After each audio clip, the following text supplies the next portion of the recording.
Hey YouTube, what's going on? Lionheart here, and on today's video I want to talk about Keqing and the Thundersoother build.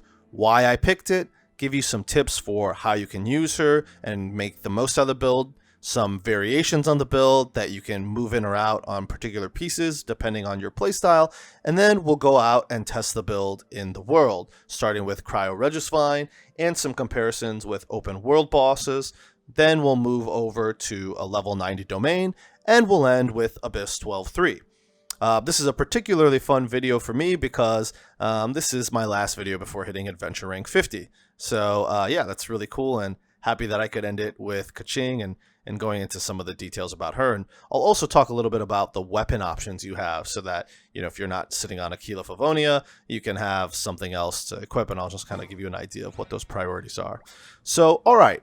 Let's talk about Keqing. Keqing is probably one of the most smooth 5-star characters in the game. What I mean by that is her attack combos, they just feel really good, really crisp. Like, I almost wish whoever worked on her could just work on all the characters and make sure that they all feel so nice. You can put her charge attack into different parts of her combo, as you saw me do just now, and overall I just feel like the movement and kit fit together really, really well.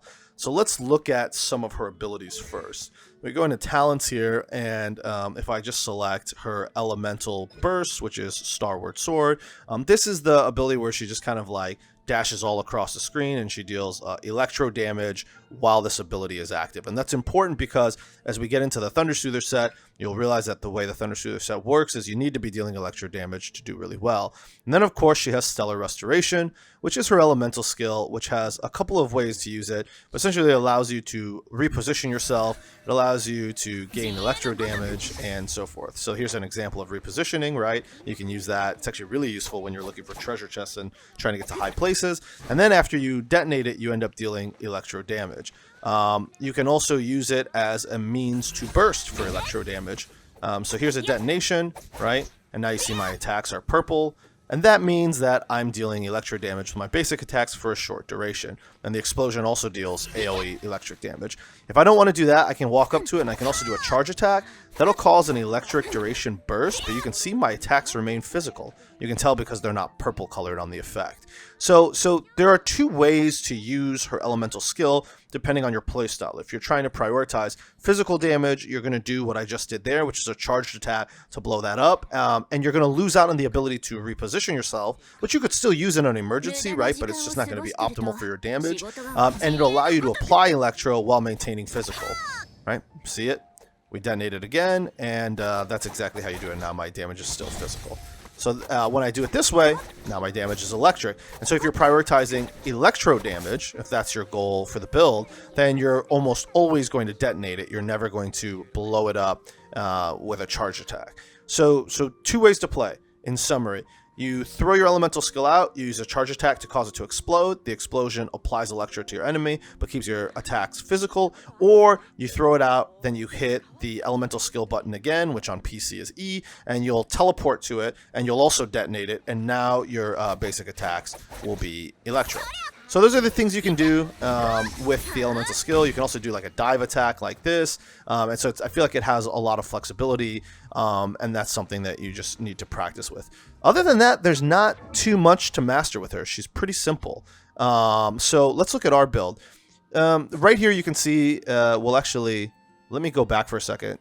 So just to show you the health easier. So it's 17,000 health and 2,800 attack damage on the current build. And actually, that attack damage is a little high because we have 2 pyros in the party. I think it's actually closer to like 2,500. And then here you can see that we're running 55% crit rate and 161% critical damage. Our critical damage is a little high for our critical rate. You're actually looking for more of like a 1-to-2 ratio. So if you had like 50% critical rate, you know, you would want 100% critical damage, and then it kind of stacks up. But that's where we're at, and you just kind of have to deal with the substats that you have, right, as you get them. You'll notice here when you look down that we don't have really any electro damage bonus, and our physical damage bonus is only from a Keel of Avonia. That's probably not how your build's going to look like, and I'll talk about why our build looks like that when we get into the individual pieces of our artifact set, which is now Thundersoother. So here it is. As you can see, we have 5 pieces of Thundersoother on her. The 2-piece set bonus for Thundersoother is Electro Resistance, increased by 40%. And the 4-piece set increases your damage against enemies affected by Electro by 35%. What does that mean? It means when you hit an enemy and they have a little Electro symbol above their head, that you're going to deal 35% bonus damage to them with all of your sources, your basic attacks, your charge attacks, your elemental skills, your elemental abilities. Okay. All right. So let's jump into the set. Here is Thundersoother's heart. This is the best piece I've collected so far, primarily because the substats are so great. As you can see, we kind of hit everything we wanted, right? Attack percentage, crit damage percentage, crit rate percentage, and then energy recharge. I don't think she needs a ton of energy recharge. Her energy costs are pretty low, but, you know, a little bit helps just to make sure that we have that ultimate available whenever we need it. And I feel like if you can get pieces to roll like this, right, which is really in your control, it's just the lottery, it can be really good. Here's the Thundersoother's plume. We ran Elemental Mastery, Energy Recharge, again, crit damage, crit rate. The crit rate's pretty low on this, and this is more of a bridge piece. You can see that we hit Elemental Mastery at least twice here, but it's still got the right stuff for us to use. And I think definitely we'll improve this. We have another piece that's similar with a little more crit damage and crit rate, but you lose the energy recharge for defense. I've swapped between these. Right now I'm running the one with energy recharge. For our sands, we have attack percentage, and it hit 21% crit damage, which is okay. We also hit HP, I think, once or twice, and also defense once. So this piece is going to get replaced, but it's just nice to get a 5-star piece for the primary and then have pretty decent crit damage on it, right? And again, you know, if we could roll it something like this, that would be much better. You know, that's what we would be looking for, and then you would replace attack percentage with either flat attack or some other stat that could be helpful. So yeah, an energy recharge, yeah, it's good. It's just not always necessary, but it would be nice here, right? Over flat HP. All right, here's the piece I want to talk the most about. Thundersoother's Goblet. So Thundersoother's Goblet, you'll notice right away I'm running an attack percentage one. It's got crit damage, crit rate. Why am I running attack percentage? Well, the main reason is because it hit 20% crit damage and 6% crit rate. And then apparently it hit HP a couple times also. This is probably not what you're going to run. For a Goblet on Keqing, normally you're going to be looking for Electro damage bonus or physical damage bonus. And of all these chalices that I've collected, if you can believe it, I don't have a single Electro damage bonus chalice. So that's how we ended up on attack percent. You know, it was the next best thing at the time, and I wasn't going to wait to use Thundersoother just because I hadn't gotten the Electro damage bonus chalice. Like, it just seems silly. I had an attack percent one. It had rolled decent enough that I felt like we could use this build, and then we wouldn't feel so bad about switching between Electro and physical damage because attack is just going to scale everything, right?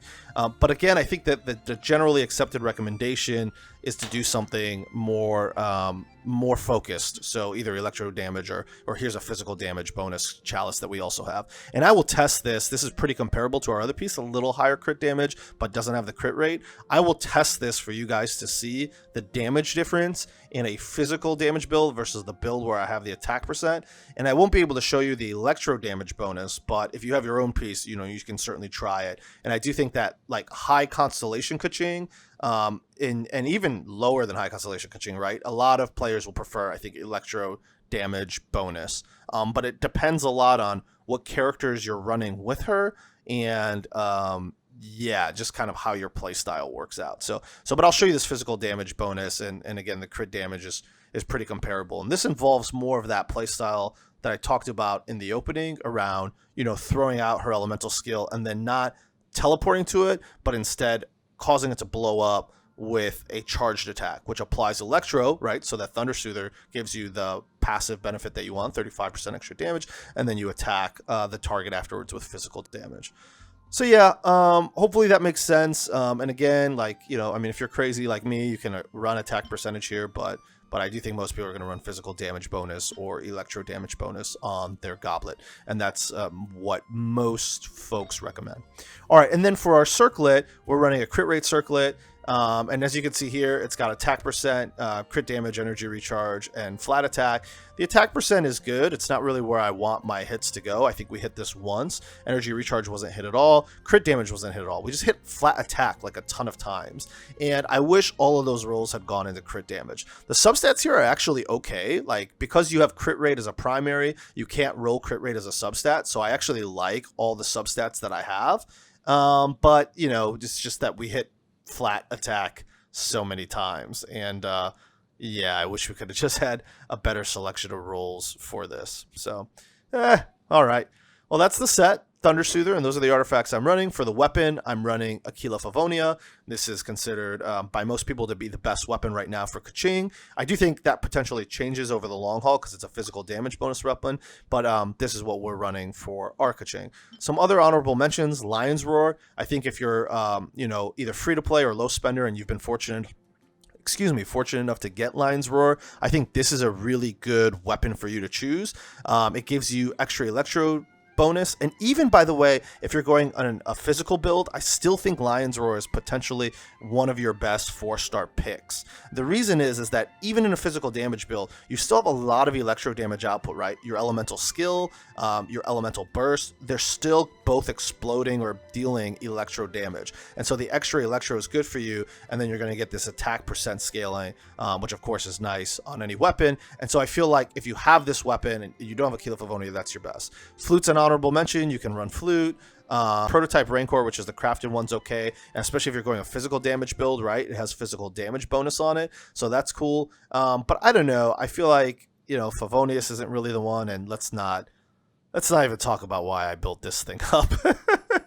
That's no longer available either in the shop, but if you happen to grab a copy, I guess you could use that. You know, the other thing you could consider is, speaking of the shop, right, is right now Blackcliff Longsword is in the shop, depending on when you're watching this video, and so this has critical damage on it, which she naturally scales with, so that could be an okay option. And of course, let's not forget the battle pass, right? The Black Sword, which here it is a very good option for Keqing as well. And I think really at the end of the day, you know, the weapon you choose is going to depend a lot on what you have available to you. And so my goal is to just highlight some of the options that are there and what you could look for. You know, Black Sword is awesome. Lion's Roar is awesome. You know, there are other weapons that, you know, I probably wouldn't choose personally, but if you only have them, right, then that's what you go with. And so, and you can always upgrade your weapon later, right? So don't worry too much about that.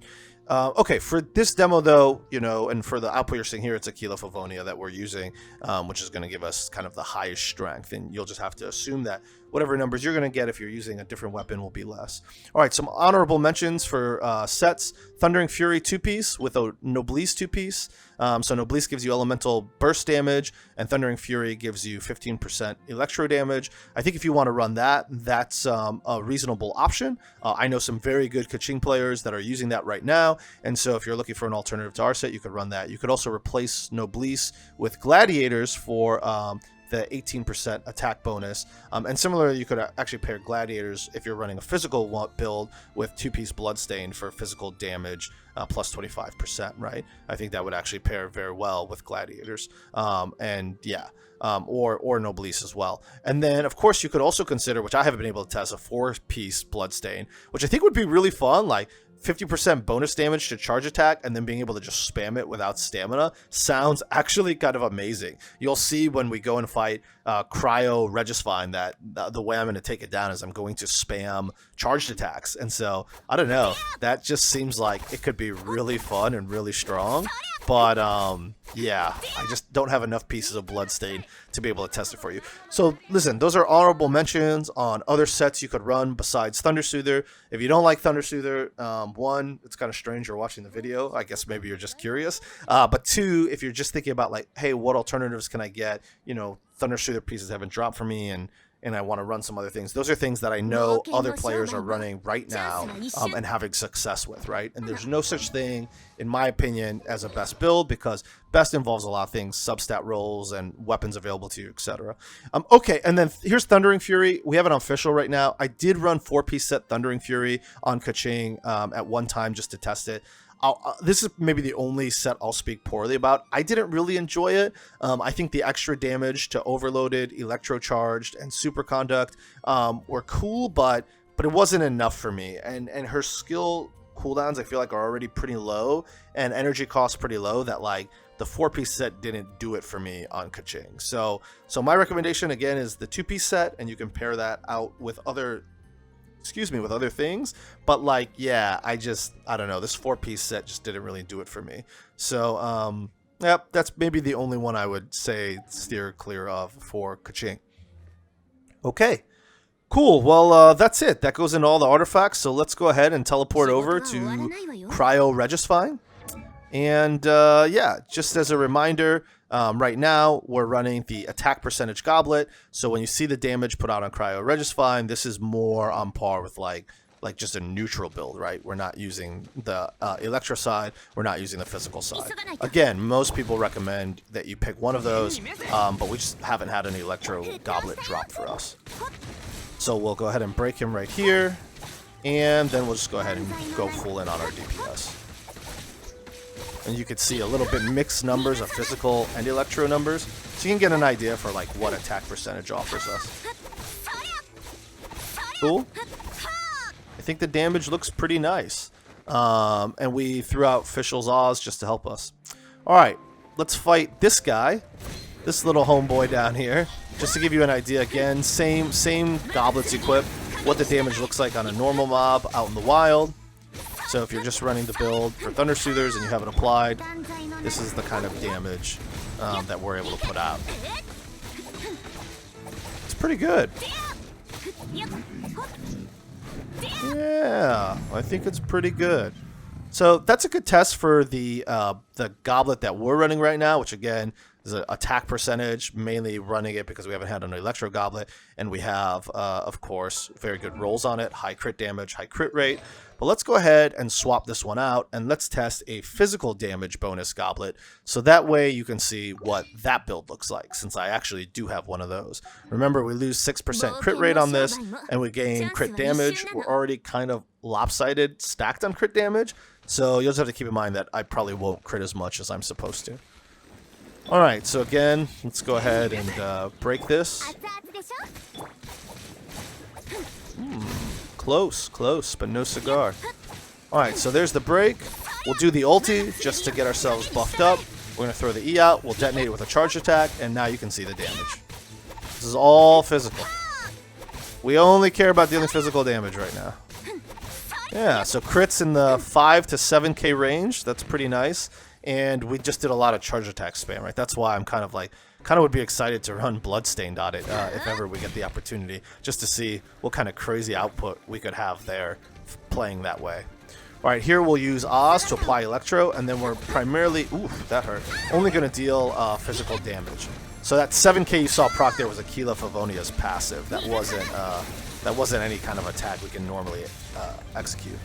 But yeah, you can see the damage range is still pretty good with the Electro applied.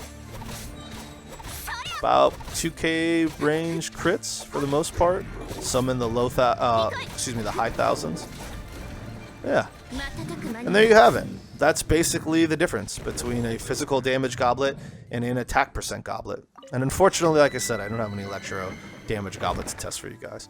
Alright, here's a domain. It's a level 90 domain. So this way we can test it at enemies that are 10 levels above us, right? We're level 80, they'll be level 90. So this way you can just kind of see how does Thundersoother perform in one of the domains. I think that's an important comparison point, because the more challenging content in this game, right, isn't beating up Regisvines or beating up things in the open world, but it's the end game domains and also Abyss. And so I'll just give you a preview of that domain here, and then we'll go to Abyss afterwards. I like this one. This is particularly relevant because you'll end up farming this domain if you're going to roll for any of the Geo characters in the upcoming 1.1 patch. So for Zhongli, or you know, if you're ended up building up Ningguang, a lot of people have been talking about her lately. You'll be running this domain quite a bit. So yeah, damage looks pretty good. By the way, we are back in this fight to using our attack percentage goblet. So I didn't show you me switching back to from the physical damage gauntlet to the attack percentage gauntlet, but right now I have the attack percentage gauntlet on.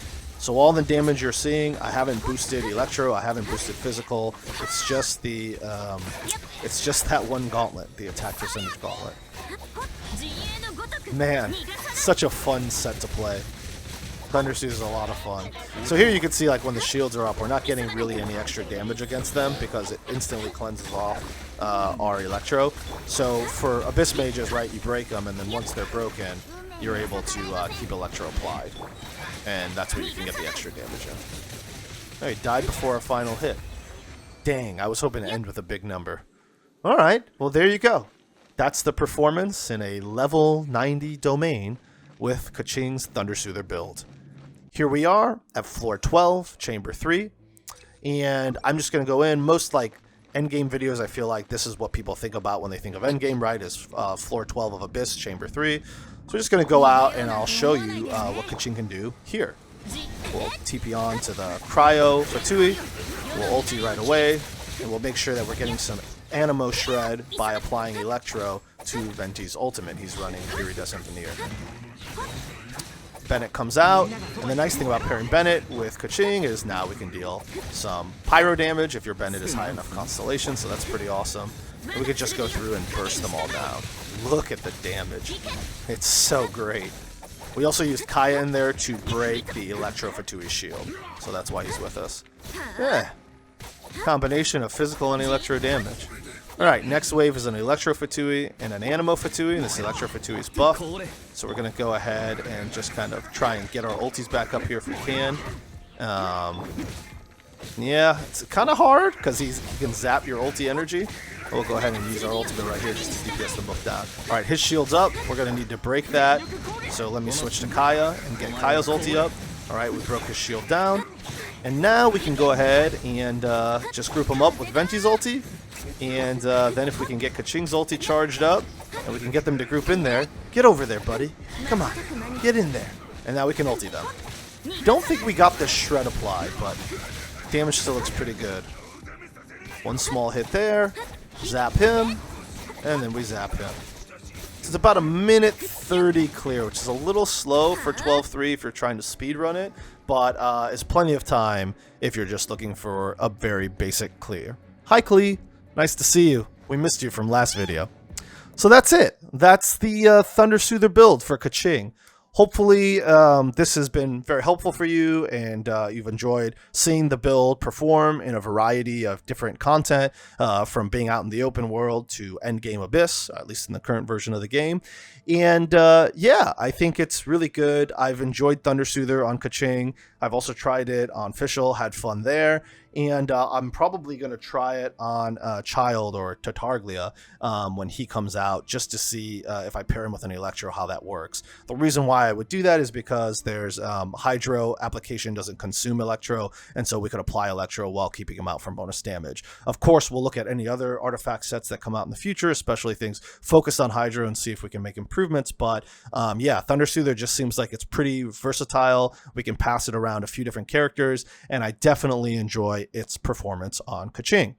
If you liked this video and this was helpful for you, hopefully you can subscribe to the channel and support the effort we're doing here. We've been making lots of content around different characters, and of course you can drop by the live stream anytime you'd like. We stream, or I stream, excuse me, Monday through Sunday, starting at 9 p.m. Eastern. And everyone who hangs out, which is the royal we that I always refer to in these videos, on stream is super awesome and chill. We vibe, and yeah, I get a lot of good tips, and that's ultimately how we come up with a lot of these different builds. So yeah, Keqing, she's amazing. Hopefully if you have her and you try this build, you enjoy it. Don't forget that I mentioned some optional builds. There's no such thing in my mind as a best build. It depends a lot on the substats that you roll and the weapons you have available to you and who else is on the team comp. But there were some great honorable mentions earlier that you can try out, including, you know, the Noblesse and Thundering Wrath combination, two-piece, right? Or subbing out, excuse me, Noblesse for Gladiators.